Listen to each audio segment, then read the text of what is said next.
สบายดีผู้ชมกลับมาพูดคุยกันเช่นเคยวันที่ 17 เมษายน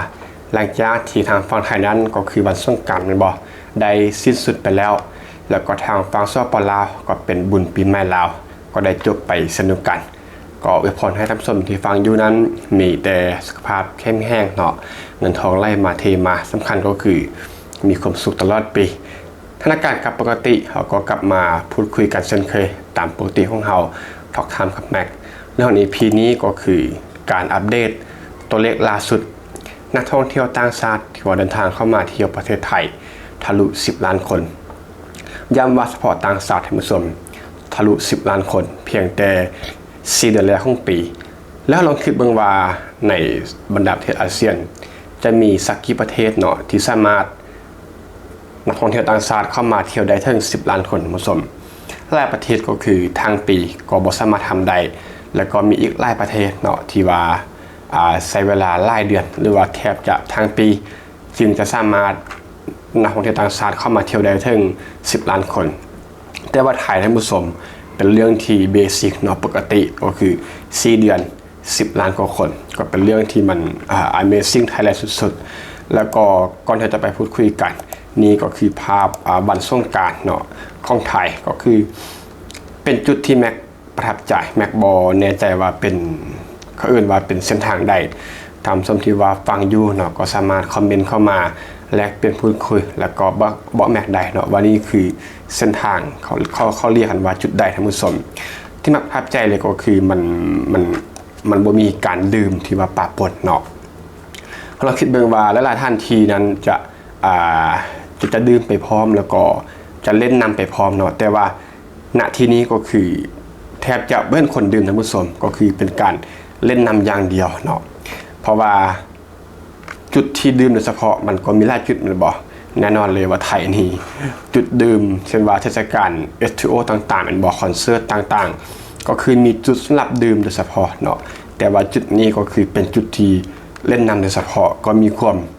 สนุกสนานถึงว่าผู้คนนั้นจะหนาแน่นแล้วก็หลากหลายเสื้อสาและสัญชาติแต่ว่ามัน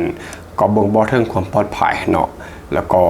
คนเป็นระเบียบเรียบร้อยเพราะว่ามันบ่มีการดื่มที่ปะปนเนาะก็มีการเล่นนำอย่างเดียวก็ได้ความสนุกสนานท่านผู้ชมถ้าไปเบิ่งเรื่องราวของนักท่องเที่ยวเนาะก็คือข้อมูลต่างๆแหละก็คือที่เดินทางเข้ามาเที่ยวประเทศไทยข้อมูลสรุปภาพรวมตั้งแต่วันที่1 มกราคม5 วันที่12 เมษายนเนาะนี่คือข้อมูลล่าสุดแล้วของปีนี้ภายใน4 เดือนแรกนักท่องเที่ยวต่างชาตินั้นเดินทางเข้ามาเที่ยวไทยทะลุแล้ว10 ล้านคนท่านผู้ชมก็คือ 10.36 ล้านคนหรือว่า10,360,000 กว่าคนลดลง 2.65% ถ้าเทียบกับส่วนเดียวกันของปีที่ผ่านมาก็คือถือว่าเป็นตัวเลขที่โอเคเนาะเป็นตัวเลขที่รับได้กับสถานการณ์ปัจจุบันสถานการณ์โลกที่เฮากันดีเนาะกับนักท่องเที่ยวที่ว่าลดลงเพียงแต่ 2.65% ที่ว่าบ่ได้น่าเกลียดอะไรก็คือโอเคเลยแหละรายได้รวมก็คือประมาณ500,000 กว่าล้านบาทท่านผู้ชม 560,000 กว่าล้านบาทเท่ากับครึ่งหนึ่งของ GDP ของลาวบ่จักเนาะก็คือของหลายประเทศนะ GDP หลักล้านบาทบ่หรือว่าล้านกว่าล้านบาทแต่ว่าเฉพาะแต่การท่องเที่ยวของไทยเนาะได้จากการท่องเที่ยวเพียงแต่4 เดือนแรกก็คือ500,000 กว่าล้านบาทนักท่องเที่ยว10 ล้านกว่าคนก็คือเป็นตัวเลขที่มหาศาลหลายเพราะถึงภาพรวมก็คือยังคงทรงตัวเนาะแต่ว่ารายได้นั้นก็ในระดับที่ว่าค่อนข้างจะสูงส่วนเรื่องของท็อป5ตารางท่องเที่ยวหรือว่า5 ประเทศที่ว่าเดินทางเข้ามาเที่ยวไทยมากที่สุดก็คือ1ก็คือเป็นจีนท่านผู้ชมก็ยังเป็นจีนเช่นเคยแน่นอน 1.66 ล้านคนหรือว่า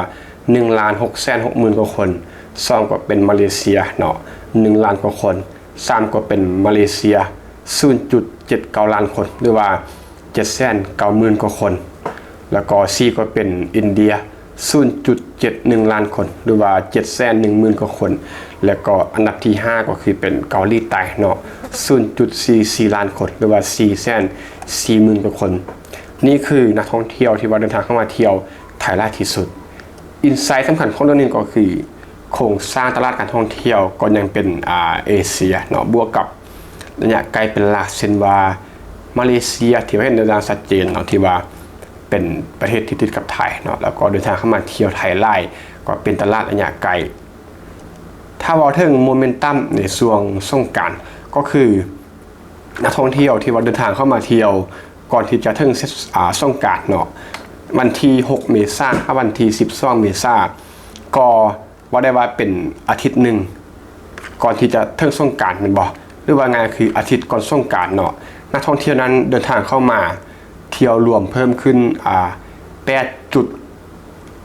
8.76% ก็คือเมื่อเทียบกับส่วนเดียวกันของอาทิตย์ที่ผ่านมาเนาะวันที่6 เมษายนวันที่12 เมษายนรวมประมาณ 619,000 กว่าคนเพิ่มขึ้น 8.76% เมื่อเทียบกับอาทิตย์ก่อนหน้านี้ก็คือเพิ่มขึ้นหลายพอสมควรเฉลี่ยแล้วต่อวันก็คือประมาณ 88,000 กว่าคน 88,000 กว่าคนท่านผู้ชม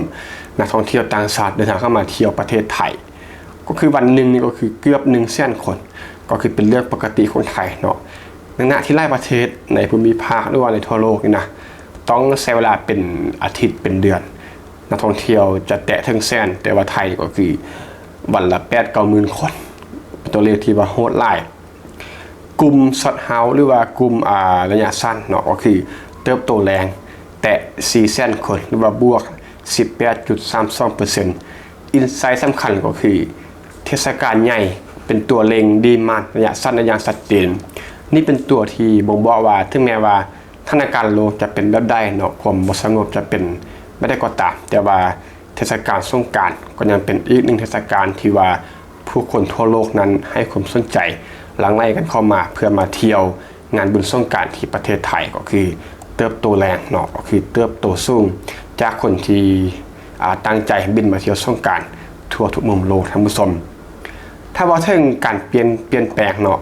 นับเป็นหลายประเทศในสัปดาห์ล่าสุดจีนนั้น 160,000 กว่าคนในสัปดาห์ล่าสุดเพิ่มขึ้น 25% ก็คือชัดเจนเนาะว่าตั้งใจมาเที่ยวสงกรานต์มาเลเซียก็เช่นเดียวกันท่านผู้ชม 90,000 กว่าคนเพิ่มขึ้น 61% อันนี้ก็คือสุดๆเนาะโตแรงเลยอันนี้ก็คือตั้งใจมาเที่ยวสงกรานต์อย่างชัดเจนท่านผู้ชมอินเดียก็ 50,000 กว่าคนเพิ่มขึ้น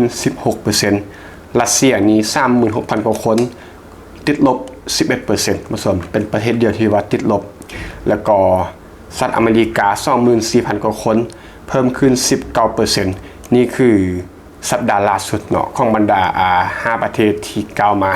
ก็ส่วนใหญ่ก็คือเพิ่มขึ้นเนาะเนื่องจากว่าอันนี้ส่งจากกันตั้งใจเข้ามาเที่ยวสงกรานต์ที่ประเทศไทยวิเคราะห์เชิงลึกก็คือ1บ่ถึงว่าเป็นหยัง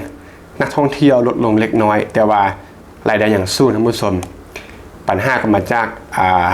นักท่องเที่ยวคุณภาพที่ว่ามีค่าใช้จ่ายสูงเดินทางเข้ามาเที่ยวเช่นว่ามาเลเซียเป็นต้นท่านผู้ชมมาเลเซียก็เป็นอีก1ตลาดนักท่องเที่ยวที่เดินทางเข้ามาเที่ยวไทยได้ง่ายเนาะแล้วก็ค่อนข้างจะมีกำลังใจสูงแล้วก็เรื่องของค่าใช้จ่ายตัวหัวที่ว่าสูงขึ้นมันบ่เพราะว่าเรื่องของค่าคอนซีดมันเพิ่มขึ้นตามไปตลาดลองเฮาส์หรือว่าตลาดระยะไกลนั้นเริ่มกลับมาเสริมรายได้ให้กับการท่องเที่ยวของไทยส่วนก็คือบทบาทของตลาดระยะไกลหรือว่าช็อตเฮาส์เนาะก็ฟื้นตัวเร็วเนื่องจากว่าการเดินทางง่ายและแหล่งนุ่นจากเทศกาลบวกกับวันหยุดก็คือเป็นท่านหลักพยุงตัวเลขรวมให้มันสูงขึ้น3ก็คือว่าเรื่องความเสี่ยงที่ต้องจับตาเนาะก็แน่นอนว่าทั่วประเทศทุกประเทศทั่วโลกก็ต้องพบเจอก็คือเรื่องของภาวะเศรษฐกิจโลกที่ยังบ่แน่นอนเรื่องของสถานการณ์ต่างๆแล้วก็การเพิ่มขาดตลาดเอเชียที่ว่าค่อนข้างสูงสำหรับการท่องเที่ยวของไทยฉะนั้นก็ต้องเบิ่งระยะต่อไปว่าทางการท่องเที่ยวของไทยนั้นจะมีมาตรการอะไรที่จะดึงดูดนักท่องเที่ยวเนี่ยไกลเนาะหรือว่าจากยุโรปให้เข้ามาหลายกว่านี้ปัจจุบันนี้ก็เน้นเอเชียเป็นหลักเนาะเช่นว่าจีนเกาหลีใต้หรือว่ามาเลเซียที่เป็นตัวเลขที่สูงมันบ่แล้วก็ปัจจัยในระยะถัดไปท่านผู้ชมก็คือนโยบาย Trusted Thailand ก็คือด้านความปลอดภัยเนาะความเชื่อมั่นต่อกับการท่องเที่ยวของไทยอันนี้ก็เป็นตัวสำคัญอันดับแรกเนาะที่ว่าจะนุ่นการท่องเที่ยวของไทยให้อย่างรักษามาตรฐานแล้วก็เรื่องของมาตรการ Ease of Traveling หรือว่าการท่องเที่ยวที่สบายยกเว้นตม.6 ลดขั้นตอนการเข้าเมือง นให้เขาเมืองยางสบายแรกขึ้นแล้วก็สถานการณ์พลังงานนั้นเริ่มกลับมาปกติก็คือเรื่องของน้ำมันเนาะก็เริ่มกลับมาปกติแล้ววอเทิงแนวโน้มในระยะสั้นก็คือในระยะอันไกลนี้ก็คือคาดว่าจะทรงตัวหลังจากคนสวงสงกรานต์ไปแต่ว่ายังมีแรงนุ่นจากนโยบายภาครัฐเนาะที่ได้กล่าวมานั้นจะช่วยรักษานักท่องเที่ยวให้เดินทางเข้ามาเที่ยวประเทศไทยอยู่เรื่อยๆท่านผู้ชมก็ประมาณนี้ก็แล้วกันสำหรับเรื่องราวใน EP นี้ก็บอกได้เลยว่าเป็นตัวเลขที่ Amazing แล้วก็สุดยอดเนาะ4 เดือนแรกทะลุ10 ล้านคนแล้วก็ต้องไปเบิ่งในช่วงไฮแล้วก็ช่วงปีใหม่สากลซึ่งแน่นอนเนาะว่า30 ล้านคนนี่มันแตะอยู่แล้ว 100% 4 เดือน10 ล้านมันบ่ถ้าเฮานับเอาปัจจุบันเป็นหลัก4 เดือน10 ล้าน8 เดือน20แล้วก็12 เดือน30 ล้านเป็นบ่แน่นอนว่าทะลุ30 กว่าล้านคนแน่นอนแล้วก็เป็นเบสิกพื้นฐานของไทยแต่ว่าจะมีส่วนหายอีกที่ว่าจะเข้ามาเพิ่มขึ้นอาจจะเป็น34-35 ล้านก็ต้องจับตาเบิ่งแต่ที่แน่ก็คือทะลุ30 ล้านนี้คือตัวเลขที่มันเป็นระดับโลกอย่างแน่นอนสำหรับการท่องเที่ยวของประเทศไทยก็ประมาณนี้สำหรับเราในพีนะครับผมเชื่อว่าฟังมาจุดนี้มีตัวได้อยากจะมาแลกเปลี่ยนพูดคุยกันก็เต็มที่ก็คอมเมนต์และพีนี้ก็ต้องขอบใจทุกท่านสำหรับเราฟังพบกันใหม่อีพีต่อไปขอขอบใจ